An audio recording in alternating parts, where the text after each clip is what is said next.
मैं जानता हूं कि आप सभी ध्यान करना चाहते हैं, लेकिन कुछ मित्र किसी न किसी कारणवश ध्यान में सफल नहीं हो पा रहे। कहीं न कहीं वो गलती कर रहे हैं जिसका उन्हें पता नहीं चल रहा।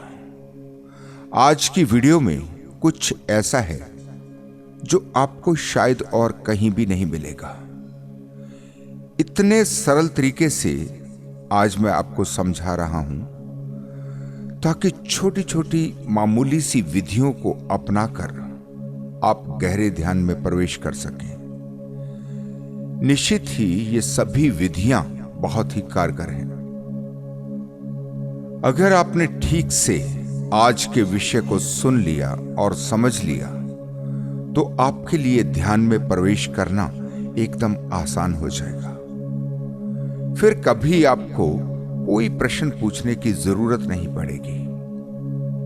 आज एक और छोटा सा प्रयोग आप करके देखें। जैसे जैसे आज मैं आपसे बोल रहा हूं, आप मेरी आवाज के साथ ही ध्यान में प्रवेश करते जाएं। कोई जल्दी नहीं करें। आपके लिए आज समय रुक जाना चाहिए।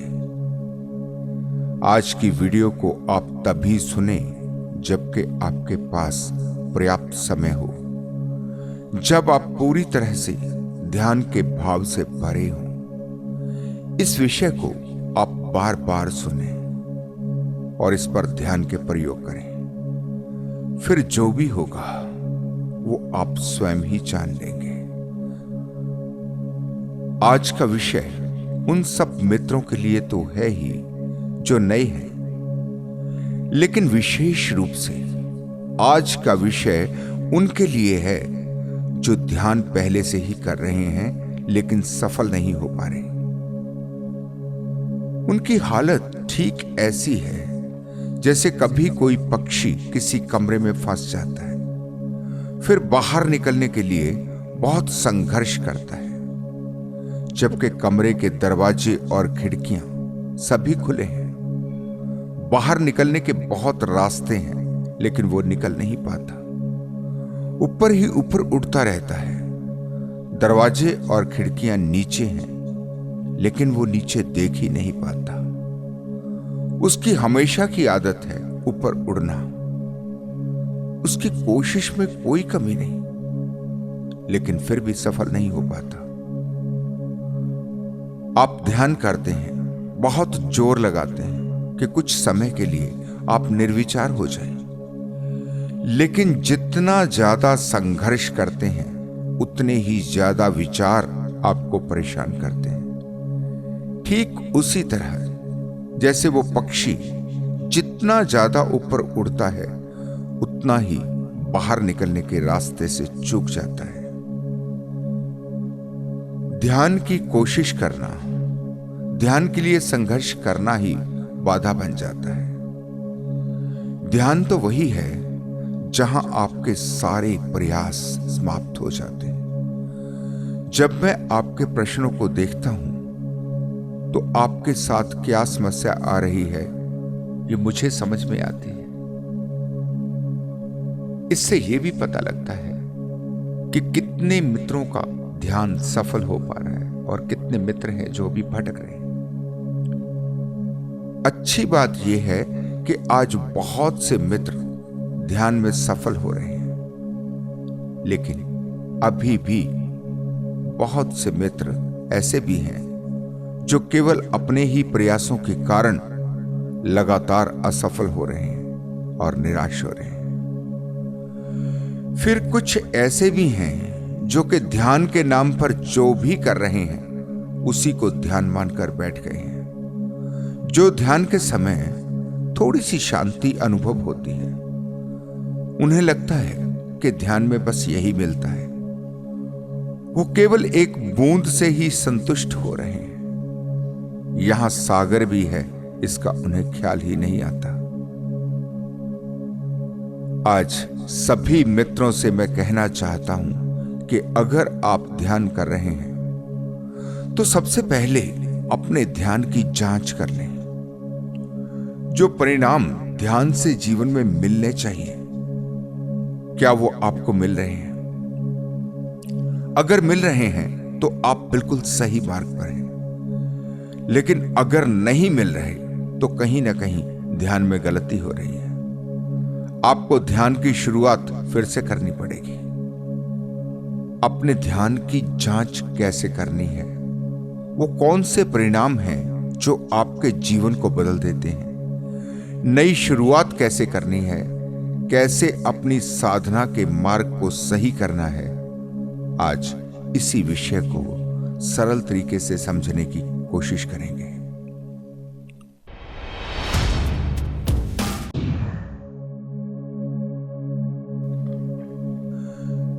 चाहे आप ध्यान करें या फिर जाप करें या कोई भी साधना करें, उसका उद्देश्य इतना ही है।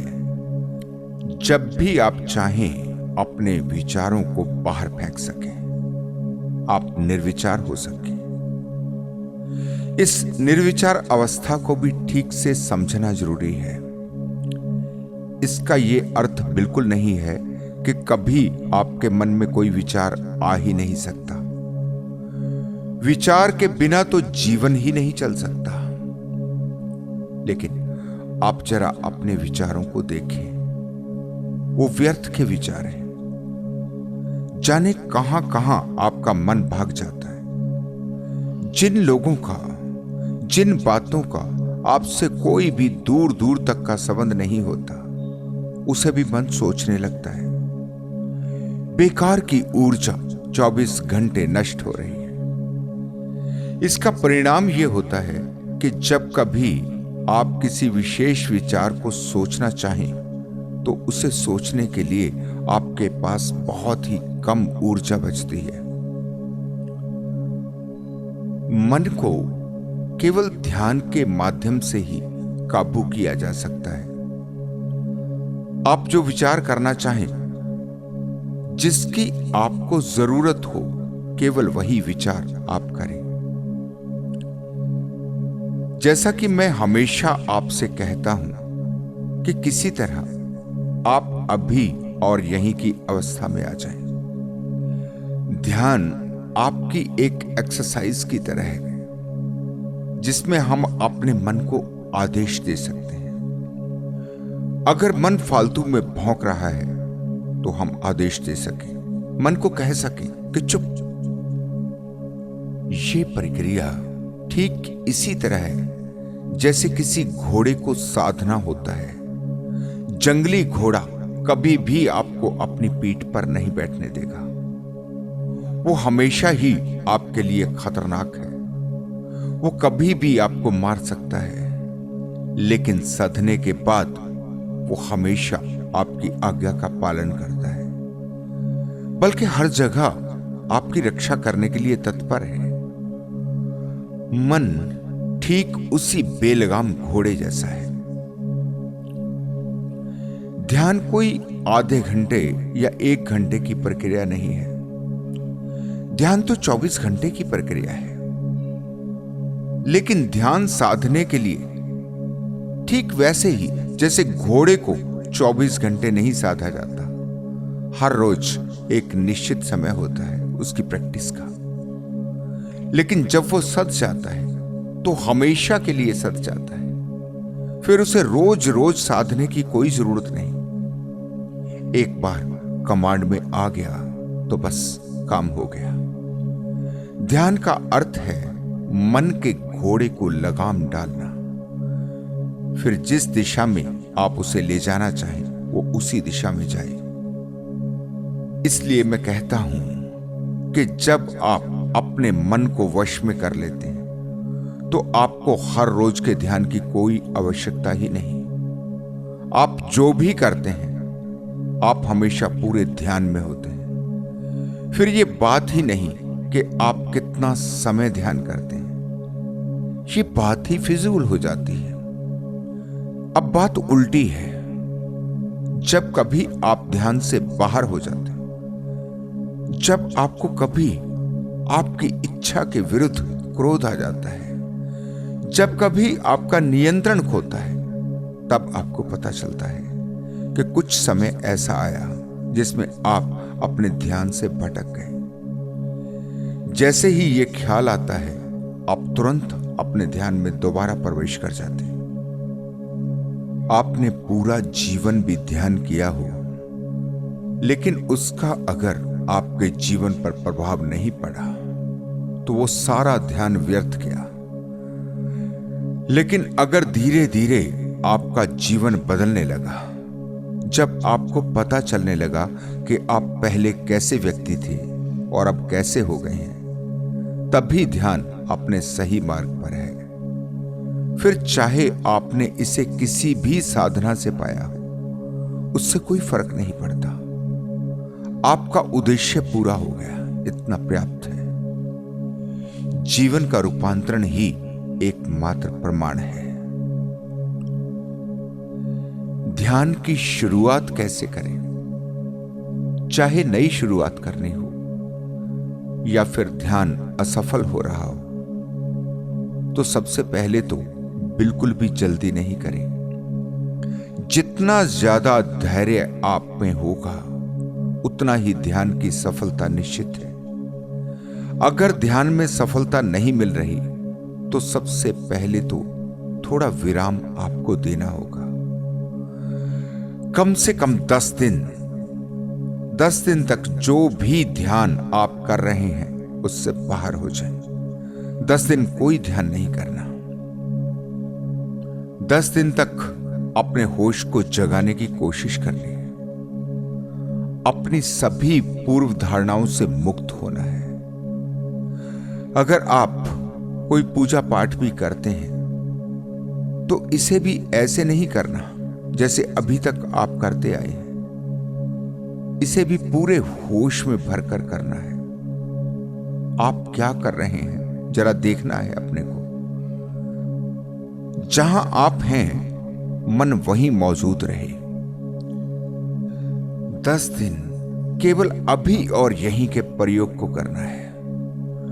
जो भी आप कर रहे हैं, बस मन वहीं होना चाहिए, उससे बाहर कहीं नहीं जाए।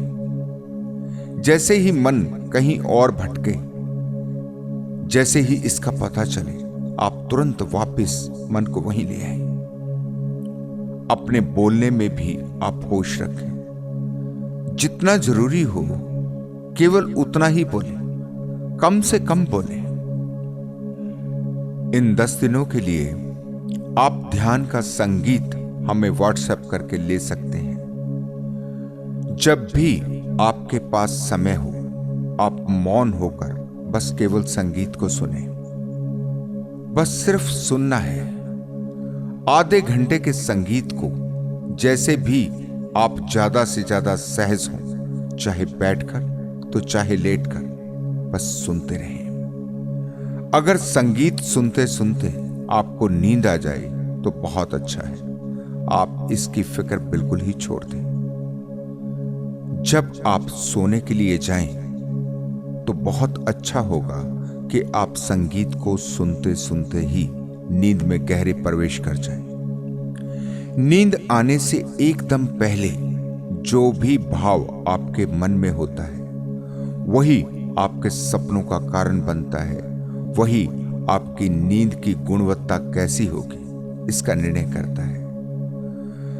अगर आप संगीत को सुनते सुनते सो जाएंगे, तो आपकी नींद बहुत ज्यादा गहरी होगी। ये वही नींद है जिसे योग निद्रा कहा जाता है। जब नींद आने से पहले सारे विचार रुक जाते हैं, तो ये सबसे ज्यादा आनंद देने वाली नींद होती है। कम से कम 9 दिन तक आपको केवल संगीत ही सुनना है और कोई भी ध्यान नहीं करना। जैसे किसी बीज को बोने के लिए पहले हमें जमीन तैयार करनी होती है, ठीक इसी प्रकार ध्यान का बीज बोने के लिए भी अपने मन की जमीन को तैयार करना है। 10वें दिन आपको कम से कम 24 घंटे मौन रहना है। मौन के दौरान अपने होश को ज्यादा से ज्यादा जगाने की कोशिश करनी है। मौन की स्थिति में होश रखना पहले से भी ज्यादा आसान हो जाएगा। क्योंकि बोलने में आपकी बहुत ज्यादा ऊर्जा खर्च होती है। मौन में ये अतिरिक्त ऊर्जा भी आपके पास है। जैसा कि पिछली वीडियो में मैंने कहा कि पानी भी पीना है तो होशपूर्ण होकर, जल्दी नहीं करनी। पहले अपनी प्यास को देखना है, प्यास के प्रति होशपूर्ण होना है। आपके शरीर को पानी की जरूरत है, इसे अपने भीतर महसूस करना है। फिर पानी के प्रति जागना है। पानी का गिलास आपके हाथ में है। कम से कम 1 मिनट तक पानी को समझने की कोशिश करो। पानी के प्रति प्रेम से भर जाओ। महसूस करो कि आपके हाथ में जीवन है। पानी के प्रति अपने भीतर अहोभाव को जागने दो। देखो ध्यान से पानी को, समझो पानी को, ऐसे जैसे पानी से आप बात कर रहे हो। जितना भी हो सके अपने को संवेदनशील बनाओ। फिर धीरे धीरे एक एक घूंट करके पानी को पियो। पानी को अपने शरीर के भीतर अनुभव करो।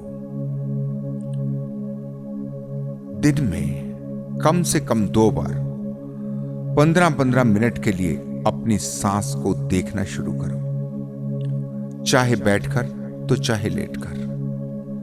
लेकिन इस बात का पूरा ध्यान रखना है कि आपको कोई असुविधा नहीं होनी चाहिए। अगर आपको बैठना ज्यादा अच्छा लगे तो अपनी कमर को सीधा रखते हुए बैठ जाएं।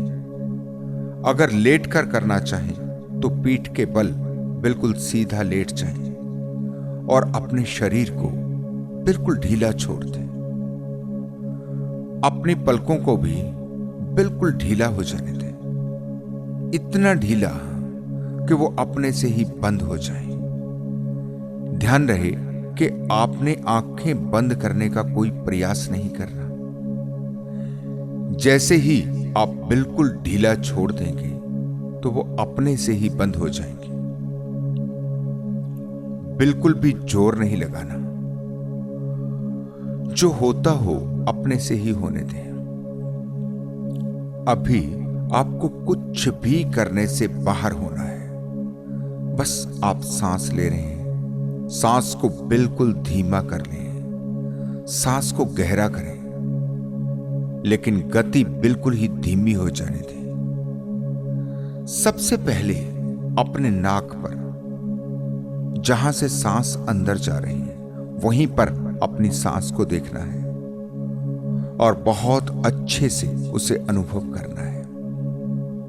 करीब करीब 5 मिनट तक सांस को नाक के प्रवेश द्वार पर देखते रहें। जैसे ही सांस पूरी तरह से अनुभव होने लग जाए, इसके बाद सांस जहां आपके भीतर जा रही है, अपने पेट तक इसे अनुभव करना शुरू करें। अब नाक से ध्यान हटाकर अपने पेट पर ले जाएं, नाभि तक ले जाएं। अनुभव करें कि सांस आपकी नाभि तक जा रही है। इसके साथ साथ ऐसा भी अनुभव करें कि हर एक सांस आपको जीवन दे रही है। सांस को ऐसे देखें जैसे कि आप जीवन को देख रहे हैं। सांस भीतर गई तो जीवन भीतर गया। सांस बाहर आई तो जीवन बाहर गया। अपना पूरा ध्यान बनाए रखें। सांस का भीतर जाना और बाहर आना, इस पर ही अपना पूरा ध्यान लगा दें। शरीर को बिल्कुल ढीला रखना है। अगर लेटकर ध्यान कर रहे हैं तो पैरों को थोड़ा खोल लें, फैला लें। हाथ भी सीधे रखने हैं, थोड़ा सा खुले हुए हाथ। अगले 5 मिनट तक नाभि तक सांस को अनुभव करना है। 5 मिनट में आपके अंदाजे के लिए कह रहा हूं। इसका सही अर्थ है तब तक जब तक पूरी तरह से आपको सांस नाभि पर अनुभव होने लगे। 2-4 मिनट ज्यादा भी लग जाएं तो कोई हर्ज नहीं। जब आपका पूरा ध्यान नाभि पर केंद्रित हो जाए, फिर जैसे सांस अंदर गई और फिर बाहर की तरफ मुड़ी, जैसे पहले आपने सांस के अंदर जाने पर ध्यान किया था, अब सांस जब वापस बाहर आ रही है, अंदर जाने और बाहर आने में जो एक मोड़ है, जैसे कोई यू टर्न होता है, सांस को एक धागे जैसा अनुभव करना है, जैसे सांस का धागा आपके भीतर जाकर वापस लौट रहा हो, सांस की पूरी लंबाई आपको अनुभव हो। एक सांस भीतर गई, फिर बाहर आ गई, फिर इसी तरह से दूसरी सांस। पहली सांस अलग थी, दूसरी सांस अलग है। ऑक्सीजन अंदर गई, फिर कार्बन डाइऑक्साइड बनकर बाहर आ गई, फिर नई ऑक्सीजन भीतर गई। पहली सांस से दूसरी सांस का कोई संबंध नहीं जोड़ रहा। पहली सांस का जन्म हुआ था, फिर उसकी मृत्यु हो गई। सांस का जीवन समाप्त हुआ, फिर नई सांस ने जन्म लिया। ठीक इसी तरह से सांसों को देखना है, लेकिन ऐसा केवल तीसरे चरण में ही करना है। पहले जब आप नाक पर ध्यान दे रहे हैं, फिर नाभि तक सांस के जाने पर ध्यान दे रहे हैं, तब ऐसा बिल्कुल भी नहीं करना। तब तो सिर्फ सांस के प्रति होशपूर्ण होना है। ऐसा 5 मिनट, 10 मिनट या फिर जब तक आपको अच्छा लगे तब तक करें। कम से कम 5 मिनट तो जरूर करना है। अभी आपने ऐसा कोई भाव मन में नहीं रखना कि जैसे आप कोई ध्यान कर रहे हैं। नहीं, ऐसा बिल्कुल भी नहीं सोचना। बस इतना ही करना है कि अभी मैं अपनी सांस के प्रति जाग रहा हूं, कोई छोटी सी क्रिया कर रहा हूं। पहली बार जब भी इसे करना है तो पूर्ण मौन में ही करना है। जैसा कि मैंने पहले कहा कि कम से कम 24 घंटे का पूर्ण मौन। इस क्रिया को 24 घंटे में कम से कम 2 बार जरूर करना है, लेकिन अगर 4 बार कर सकें तो और भी अच्छा है।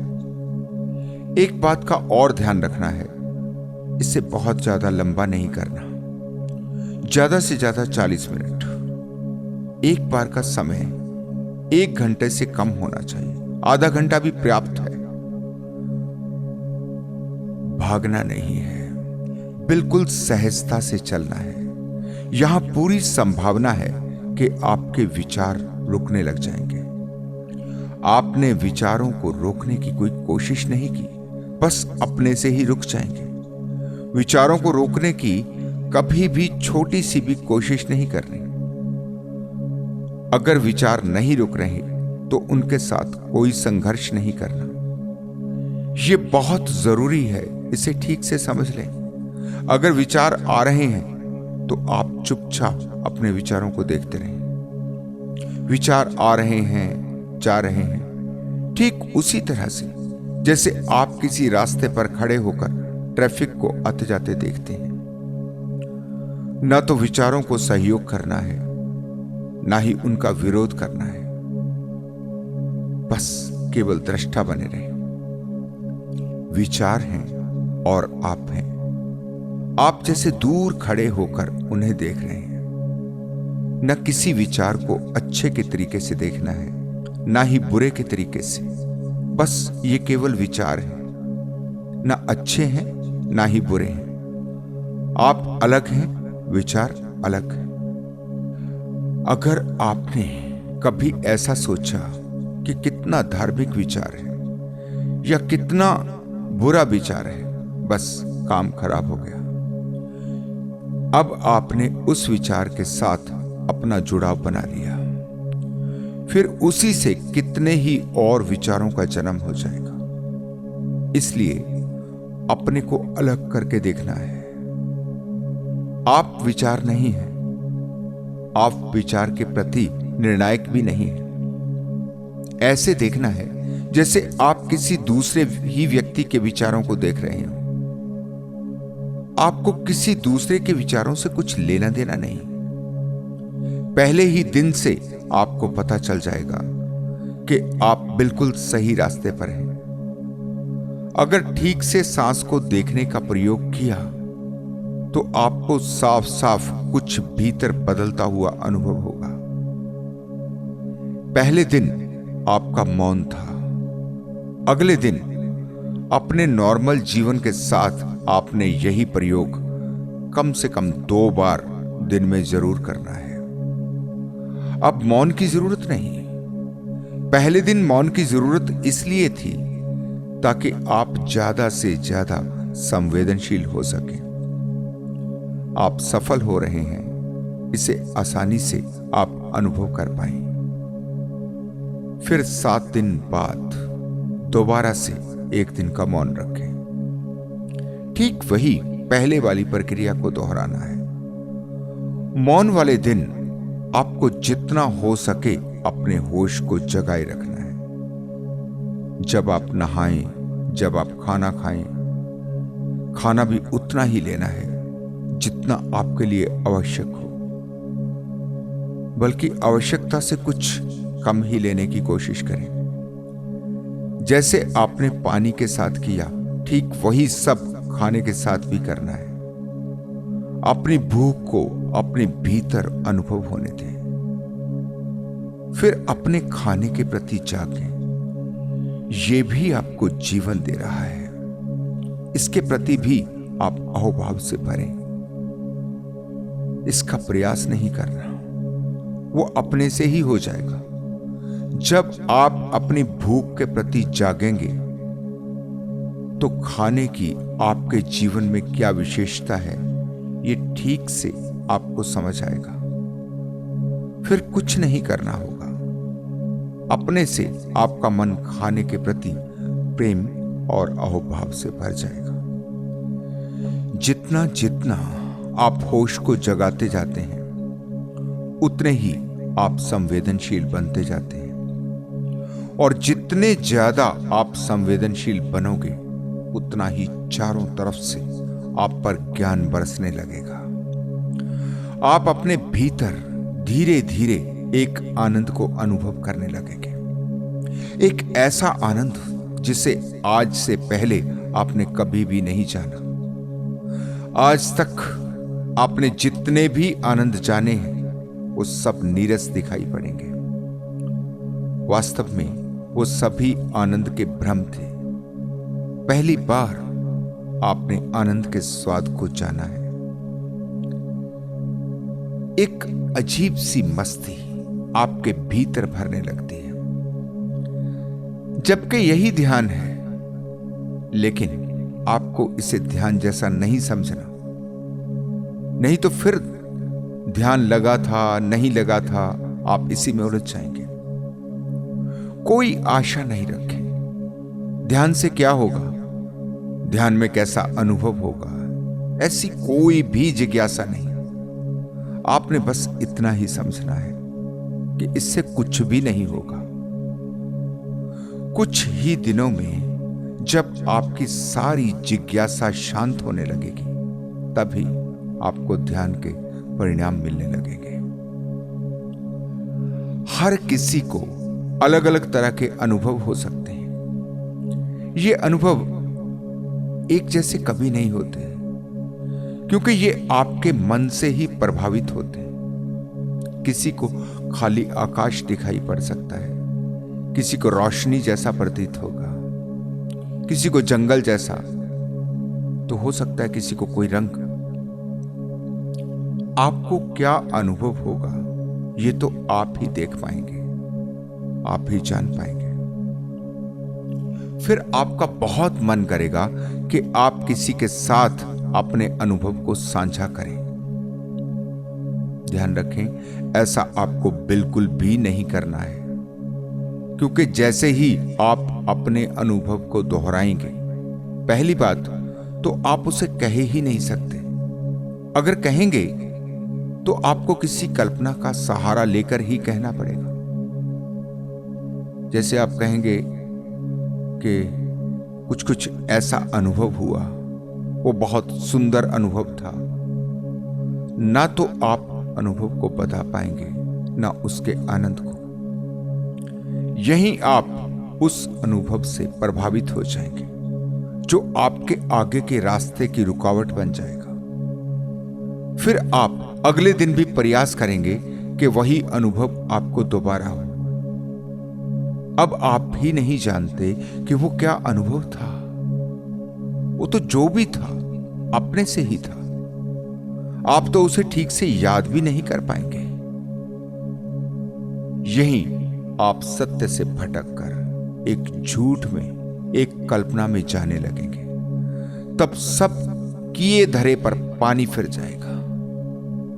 ये सब मैं आपको इसलिए बता पा रहा हूं कि मेरे साथ ये सब हो चुका है। मैं बार बार मार्ग से भटका हूं। जो भी आपको अनुभव हो उसे कोई भाव नहीं देना। उसके प्रति बिल्कुल ही निर्विकार भाव रखना है। ठीक वैसे ही जैसा कि मैंने आपसे कहा, विचारों के साथ करना है। बस जो भी हुआ, जिस समय भी हुआ, वो उसी पल का था। उस सबको भूल जाओ। उसको बार बार याद नहीं करना। दूसरे को बताने की बात तो दूर, अपने भी मन में उसके विचार नहीं आने देने। जैसे कोई स्वाभाविक सी घटना हो, उसके प्रति आकर्षित नहीं होना। जो हो रहा है होता रहे, मुझे इससे कुछ लेना देना नहीं। बस यही भाव रखना है। पहली दूसरी बार थोड़ी मुश्किल होगी, लेकिन उसके बाद आपको इस सब की आदत हो जाएगी। फिर पूरी संभावना है कि हर बार अनुभव अलग प्रकार के होंगे। धीरे धीरे ये अनुभव गहरे होते जाएंगे। जैसे जैसे आप चलते रहोगे तो आप पाओगे कि आपका मन मध्य में आ रहा है। जैसे पहले कभी उत्तर तो कभी दक्षिण होता था। पहले कभी दुख में कभी सुख में होता था। अब वो धीरे धीरे निर्विकार होने लगेगा। मन अपनी प्रतिक्रिया देना ही बंद कर देगा। अब आप उसी स्थिति में पहुंचने लगेंगे जिसे समग्र स्वीकार की स्थिति कहते हैं, जहां आप जान पाते हैं कि यहां जो भी हो रहा है सब अच्छा है। अब से पहले आप इसे केवल शब्दों में ही कहते रहे। आप कह तो देते हैं कि भगवान जो भी करता है अच्छा करता है, लेकिन भीतर भीतर आपको भी पता होता है कि अच्छा तो कुछ नहीं हुआ। लेकिन अब और कहा भी क्या जा सकता है। तेरा भाना मीठा लगे। कड़वा खा रहे हो और मीठा बता रहे हो। लेकिन अब की स्थिति में आप ऐसा मुंह से बिल्कुल भी नहीं कहते कि जो हुआ अच्छा हुआ। अब तो इसे आप अपने भीतर से जानते हैं। मुंह से तो केवल तभी तक कहा जा सकता है जब तक आप इसे भीतर से जान नहीं लेते। जब जान लिया फिर इसका कोई अर्थ नहीं। आपने स्वाद चखा, आपने जाना। इसी के साथ एक ऐसी मस्ती आपको अनुभव होती है, एक ऐसी गहन शांति, अपने ही भीतर आनंद का एक ऐसा स्रोत, एक ऐसा झरना जिसे पहले आपने कभी नहीं जाना। नाम खुमारी नान का चढ़ी रहे दिन रात, वो नशा जो कभी समाप्त ही नहीं होता। आप जो भी अपना रोजगार करते हैं या कोई नौकरी करते हैं, उसमें हर दिन निखार आने लगता है। आप पहले से कहीं ज्यादा अच्छी तरह से अपने काम को करते हैं। अब आपका काम भी आपका ध्यान बन जाता है। उसकी गुणवत्ता ही अलग है, क्योंकि आपके जीवन में कोई स्वार्थ नहीं बचता। यहां पूरी प्रकृति आपकी सहयोगी हो जाती है। बहुत से मित्र मुझसे पूछते हैं कि क्या सफल होने के लिए भी कोई ध्यान है? ध्यान का अर्थ ही सफलता है। अभी आप जो भी करते हैं उससे समग्रता से नहीं कर पाते। अभी तो आपका ध्यान बंटा पटा रहता है। जो आप कर रहे हैं उस पर ज्यादा से ज्यादा 30% ही ध्यान होता है। जब आप ध्यान की कला को जान जाते हो तो 90% से ज्यादा ध्यान जहां आप देना चाहें दे सकते हैं। अब ये सारा खेल आपके हाथ में है। फिर कौन है जो आपको जीवन के किसी भी आयाम पर असफल कर सके? जिन लोगों ने भी जीवन के परम आयामों को छुआ है, जिन लोगों ने भी जीवन के आकाश को छुआ है, फिर चाहे वो वैज्ञानिक हो, चाहे संगीतकार हो, चाहे चित्रकार हो, वो कोई भी हो, वो केवल इसलिए कि वो अपने ध्यान को पूरे का पूरा अपने विषय पर लगा पाए। सब तरफ से ध्यान हटकर केवल एक जगह पर केंद्रित हो गया। आपने सुना होगा, अक्सर कहा जाता है कि सरस्वती और लक्ष्मी का कोई मिलन नहीं होता। ऐसा क्यों कहा जाता है? क्योंकि सरस्वती को माना गया है कला की देवी और लक्ष्मी को माना गया है धन संपत्ति की देवी। सीधी सी बात है कि जब कोई कला की तरफ जाएगा तो उसके मन में जरा सी भी आकांक्षा धन की नहीं बचती। अगर धन की तरफ उसका ध्यान बंटा हो तो वो कला में पूर्ण नहीं हो पाएगा। हां, ये बात अलग है, जो भी कभी शीर्ष को छू लेता है तो उस पर धन की वर्षा अपने से ही होने लगती है। उसकी कोई आकांक्षा नहीं थी, उसने चाहा ही नहीं था, उस तरफ तो कभी उसका ध्यान भी नहीं था। वो सब तो अपने से बरस गया। बहुत से मित्र पूछते हैं, धन नहीं कमा पा रहे, धन के बिना जीवन को कैसे चलाएं? नहीं चलाया जा सकता। धन कमाना तो आवश्यक है, अपनी जरूरतें तो आपको ही पूरी करनी पड़ेंगी। आप धन क्यों नहीं कमा पा रहे, इसे पूरे ध्यान से आपको अपने जीवन को देखना पड़ेगा। कोई भी आपका भाग्य विधाता नहीं, जो भी हैं आप स्वयं ही हैं। कहीं ना कहीं आपसे ही गलती हो रही है। जब आप इस जीवन में आए हैं तो कुछ ना कुछ गुण तो निश्चित ही आपके साथ आया है, जिसे आप पहचान नहीं पाए, जिसे आप पकड़ नहीं पाए। ऐसा व्यक्ति ढूंढना असंभव है जिसमें कोई भी गुण ना हो। प्रकृति ने सभी को कोई ना कोई गुण देकर ही संसार में भेजा है। ये आपको ही खोजना है कि कमी कहां है। क्या आप आलस्य के शिकार हैं या फिर आप अहंकार के शिकार हैं? जब आप सोचने लगते हैं कि ये तो छोटा काम, ये मैं कैसे करूं, या फिर आपने आत्मविश्वास ही पैदा नहीं किया, तभी तो बहुत से व्यक्ति केवल नौकरी की तलाश में ही भटकते रहते हैं। वो कभी नहीं सोचते कि चाहे उन्हें कुछ भी क्यों ना करना पड़े, वो करेंगे। ध्यान समग्र जीवन की चाबी है जो आपका हर ताला खोल सकती है। जब आप कर्मों की बात करते हैं या इसमें उलझते हैं तो आप साफ साफ देखें कि ये विचार केवल आपको निराशा से ही भरता है। इसका कोई भी उपयोग आप नहीं कर पाएंगे। भाग्यवादी होकर बैठ जाना अपने को मार लेने के समान है। इससे आपका कोई भला नहीं होने वाला। इसीलिए बहुत से मित्र पूछते हैं कि अगर कर्म का सिद्धांत गलत है तो फिर कोई अमीर घर में तो कोई गरीब घर में क्यों पैदा होता है? यह प्रश्न जब भी तक पूछा जा सकता है जब तक आपके भीतर अज्ञान है। यह वास्तव में अज्ञान का ही प्रश्न है। आपकी आंखें अंधी हैं। आप धन के अतिरिक्त कुछ भी नहीं देख पा रहे क्योंकि आपके मन पर केवल और केवल धन का ही प्रभाव है। तो आपको और कुछ दिखाई ही नहीं देता।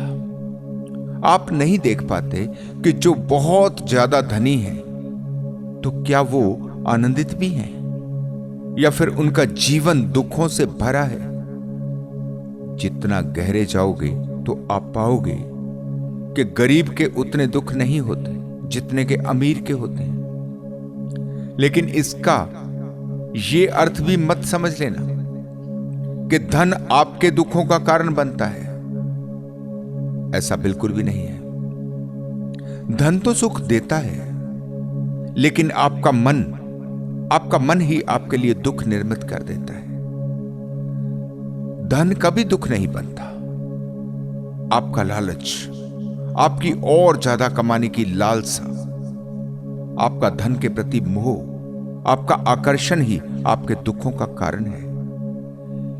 इसी को गलत समझने के कारण बहुत सी मूढ़ताएं पैदा होती हैं। एक मूढ़ता है धन के पीछे भाग लेना, धन के लिए अंधा हो जाना, जरूरत से ज्यादा धन इकट्ठा करना। दूसरी मूढ़ता है धन को गलत मानकर उसे छोड़कर भाग जाना। दोनों ही अवस्थाओं में कारण धन ही बन रहा है। चाहे आप उसे पाने के लिए दौड़ रहे हो, चाहे उसे छोड़ने के लिए, पागलपन एक ही है। ध्यान आपको अपने केंद्र पर ले जाता है, जहां सब कुछ बैलेंस्ड, सब कुछ संतुलित है, जहां ना धन को पाने के लिए कोई होड़ है, ना ही उसे छोड़ने की कोई आवश्यकता। जहां आप धन को केवल एक जरूरत के तरीके से देखते हैं, जहां आपको धन की आवश्यकता केवल अपने जीवन को चलाने के लिए करनी होती है। अगर आपके पास बहुत सारा धन आ जाए तो भी आप उससे भागते नहीं, आप उसका उपयोग करते हैं।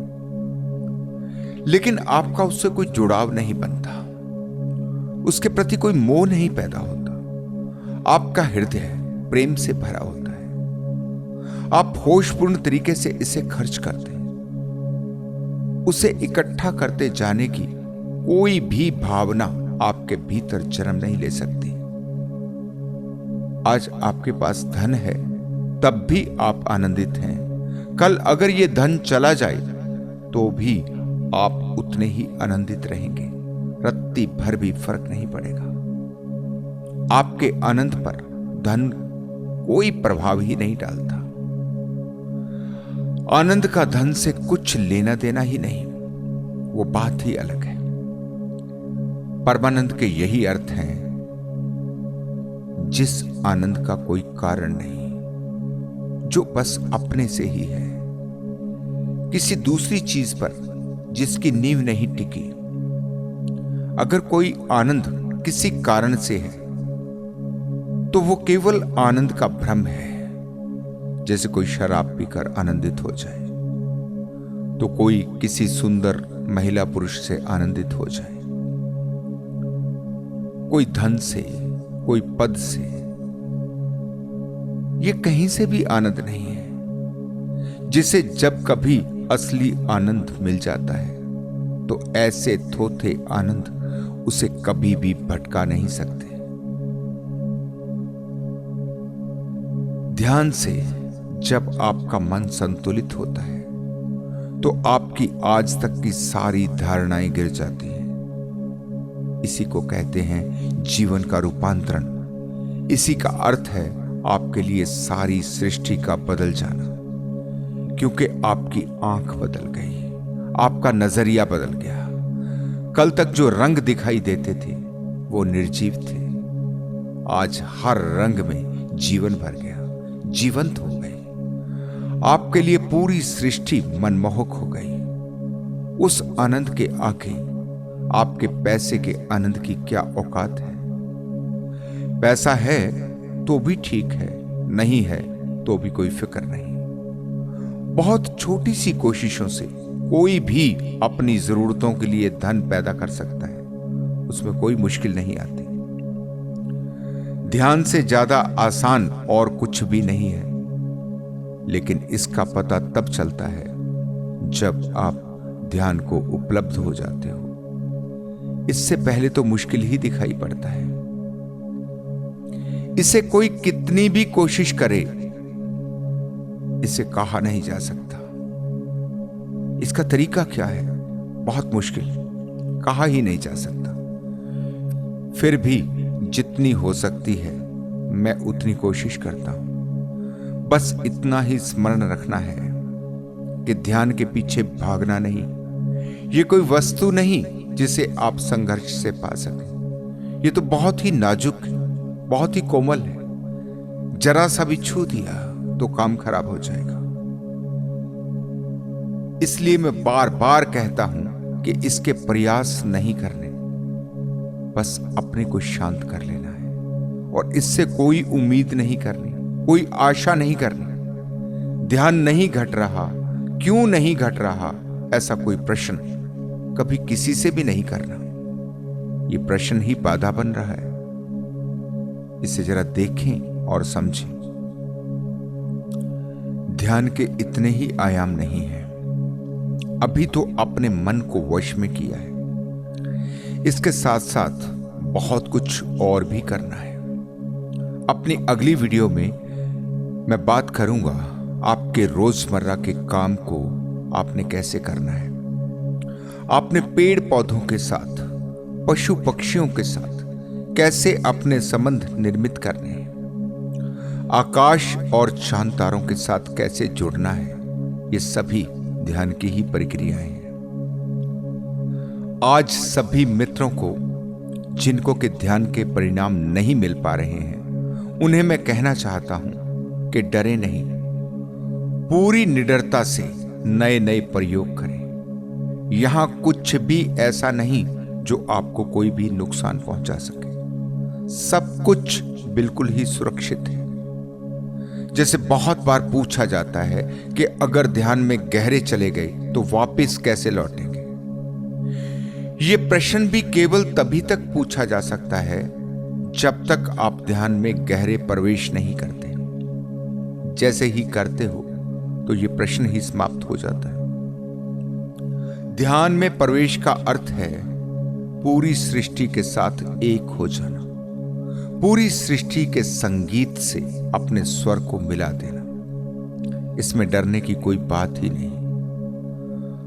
हां, बहुत बार कुछ लोगों को ऐसा आभास होता है जैसे वो मर रहे हों। वो स्वाभाविक है, क्योंकि जैसे ही आप छूटते हो तो वो एहसास बिल्कुल ही मृत्यु जैसा है। लेकिन केवल एहसास है, आभास है, ऐसा कुछ होता नहीं, कोई खतरा नहीं। ऐसा इसलिए प्रतीत होता है कि कभी आपने अपने से पकड़ नहीं छोड़ी। जब पहली बार ये पकड़ छूटती है तो ऐसा लगता है जैसे किसी गहरे अंधकार में आप गिर रहे हो। वहां थोड़ा सा डर आपको लग सकता है।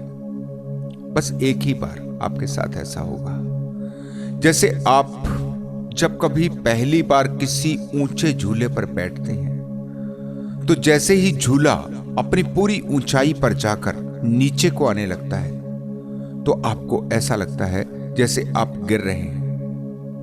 लेकिन थोड़ी ही देर में वो डर एक रोमांच में, एक आनंद में बदल जाता है। एक बार आप जब इस अवस्था को पार कर लेते हैं तो मृत्यु का भय हमेशा हमेशा के लिए आपके जीवन से चला जाता है। फिर सारा जीवन आपके लिए एक खेल जैसा बन जाता है। वास्तव में यही सच है। ना यहां कोई दुख है, ना कोई निराशा, ना ही कोई उदासी। चारों तरफ एक बहुत मजेदार खेल चल रहा है। हर तरफ मस्ती बिखरी है, हर तरफ फूल ही फूल खिले। बस अभी आपको खेलना नहीं आ रहा, अभी आपको देखना नहीं आ रहा। इसी देखने की कला को, इसी खेलने की कला को सीखने का अर्थ यही ध्यान है। आशा करता हूं कि आज की वीडियो आपके लिए बहुत उपयोगी साबित होगी। आप अब ध्यान के नए नए प्रयोगों में अवश्य ही सफल हो पाएंगे। आपके लिए यह संसार स्वर्ग बन जाए। आप जान जाएं कि जिसे आप वास्तविक मानकर दुख उठा रहे हैं वो वास्तव में एक खेल से ज्यादा और कुछ भी नहीं है। आपके लिए जीवन और मृत्यु दोनों ही समान रूप से आकर्षक हों, आपके जीवन में सुगंध हो और आपका जीवन फूलों से भरा हो। इसी मंगल कामना के साथ मैं आज आपसे विदा लेता हूं। धन्यवाद।